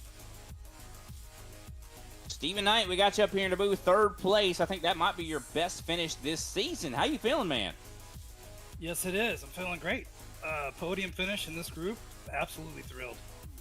And it seemed like you had a fast truck there towards the end of the race. We didn't see a whole lot of the speed early. What did you change? Did you change your driving style, maybe your mindset, maybe some adjustments to the race car? How did you find yourself up there in third? What do you think the key to that was? Early, I was trying to tire save in the beginning of the race, so I did fall back. But later, I realized my pace was pretty good, even, deeper in the run, so I just stayed with the leaders the best I could. It definitely seemed to work out for you for sure. Of course, seemed like it was hard to actually avoid some of the accidents out there. How did you manage to do that? I mean, what was the best line you think out there for you? I prefer the lower lines myself, but I can run the middle or the top as well later in the runs. As far as missing wrecks, I was fortunate today. You definitely seem to be very fortunate for sure. Well, congratulations on your best finish of the season. Of course, next week we're off for, I do believe, Mother's Day. The week after that, we'll come back at North Wilkesboro. How do you feel about that track? I need to buy it. I heard that. Well, definitely buy it. Get you some practice for sure. We wish you, hopefully you have a good time off with Mother's Day. And, of course, we'll see you then at North Wilkesboro. Steve, who can we give a shout-out to? I'd like to give a shout-out to my teammates. Our leader, Kenny, is fantastic. Chad, Ambrose, and Bobby. They had some unfortunate luck today, but have great teammates, having a great time here. Happy to be here. All right. Well, thanks for your time, Steve. We'll see you next week. Or in 2 weeks, I should say. Okay. Take care, guys. All righty. That was Steve Knight, our third-place finisher. Next up, Marty is standing by with our second-place finisher, Dale Brooks. Dale, what a race between you and Steven. What more did you need from him in the final laps? He had a couple laps, pressure tires, and I mean, if I'm just being honest, I think his truck was better than mine all day.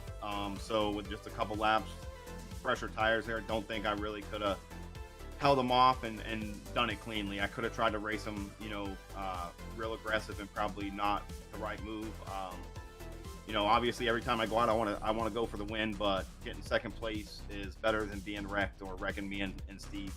So fought him as hard as I could, as clean as I could, but just didn't have the truck for him. He made a better pit strategy call than me, and it just brought a better truck all around today. Do you feel like if that final yellow didn't come out that you had the race won?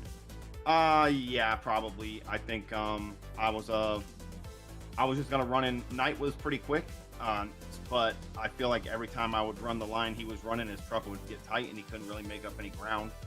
I definitely feel like for sure if that caution hadn't come out, probably would have got the W. But that's how it goes. I've been on the bad end of some of those cautions, and I've been on the good end of some of them. So just sometimes you need luck, and luck just wasn't on my side today. Who do you want to give shout outs to? Shout out to you guys at Grid TV. Appreciate you guys doing what you do. Broadcasting it's fun. Family can watch, friends, fans. So big shout out to you guys. I know it goes a lot of, takes a lot of work and a lot of dedication. Big shout out to my family as always. My mom, my dad, my brother, my sister, my kids. They always watch and support. So love you guys. And just a huge shout out to Dirty South Motorsports. Got all three of us in the race today. Got a top 10 finish. So just love racing with these guys. Ricky and Jeff, and Ricker's been absent lately. He's got work stuff going on, and Chuck's taking some time off. But love racing with them. Appreciate your time. Great job and great race between you and Steven. That was awesome to watch. Appreciate it, Marty. Have a great day. You and Brian. You as well. That is Dale Brooks, our second place finisher. Brian's going to bring our winner on in here, and he'll talk with Stephen Hayes. Steven, definitely fantastic performance there for you. I know you were up in second, in that podium kind of all day long, kind of following the tire tracks of Josh Camper. It seemed like you and him probably had the best cars here today. Of course, Camper had his share of issues with that pit road penalty. And, of course, you also were really good at getting down on pit road, being very aggressive. And when we saw, I do believe, in that first stint at that first green flag stop, you were able to really just be aggressive on pit road entry and caught up to him quite successfully there. How was the car feeling? How does it feel to be in victory lane? I mean, it always feels amazing to win these races, man. Especially when you got, Dale Brooks racing side by side as hard as he possibly can. And, I mean, it just makes it worth it when you got a battle for that win. But, yeah, my car, the long run, it was pretty tight in the beginning, and halfway through it was wreck and lose. And right towards the end, it would kind of calm back down. So, I mean, I had Josh ahead of me, and I would try to push, but I just couldn't because my car was trying to slip sideways and spin out. But I made some adjustments, and yeah, it was unfortunate for Josh to get that speeding penalty, which I think is what he got, but I think he had the winning car tonight. Yeah, definitely seemed like he did. I think he got an unsafe pit entry. I don't think he was actually speeding, but he did, get that penalty that sent him to the back and unfortunately put him in that, kind of desperation mode that caused him to have an accident with Mark Royce. So it was unfortunate for sure, but, glad you were able to actually adjust on the race car. Do you think the conditions of the track started changing as well, that maybe also led you to have a little bit of maybe handling difficulties? Or So we started today. I mean, it was a couple degrees hotter than officials have been running, so I had to adjust a little bit. I mean, it was a lot looser because of that, but as the sun started to set and went at night, it got a little bit cooler, but all in all, the track really didn't change very much. It was just, finding the right line for your setups really is the most important thing. Well, you definitely found the right line in order to get the victory here, battling against one of the legends and veterans of the Global Racing Series, Dale Brooks. And a lot of times it's very difficult to get wins over that man, but you managed to do it, and I'm sure he has a lot of respect for you for it. You guys, he did say a lot of nice things in his interview. Of course, congratulations on the win. We go to North Wilkesboro in 2 weeks. We're going to be taking a break for Mother's Day next week, so you'll have a lot of time to really celebrate this victory. How do you feel about North Wilkesboro? Man, I'm gonna be honest, I have not ran a single lap there. I haven't run in my entire life. But those flat short tracks, man, are my enemy. I can't stand them. But I don't know what to think of that track, honestly. I don't know what to say about it. Well, it's definitely a fun track. I mean, it can be side-by-side racing for sure, but yeah, it is a short track through and through, kind of old school NASCAR, and I'm sure there's going to be a lot of beating and banging. So go ahead. If I were you, I'd get started right now. It's kind of good you guys got a week off so you can get ready for it. Yeah, right. Well, who could we give a shout-out to after this big win, Steven? Man, I want to shout out Jeremy Richmond. You know, he had some incidents early on and had to sit in pits, so he was helping me there on the last green flag run, spotting me, and I mean, things he was saying really helped me out to get through the pack and catch up to Dale and pass him and kind of block him there. So shout out to Jeremy, man, that was a big help. And the rest of the Lone Star crew, you got EJ getting the 5th place, Justin the 10th, Michael I think got 12th. You know, solid finishes for the guys today. Shout out to you guys up in the booth as always, man. Love watching these races. All right. Well, thanks for your time, Steven. Congratulations once again on the win, and have yourself a good break. Hopefully you enjoy it and celebrate, and don't party too hard. We'll see you next time. All right, Brian. Thank you.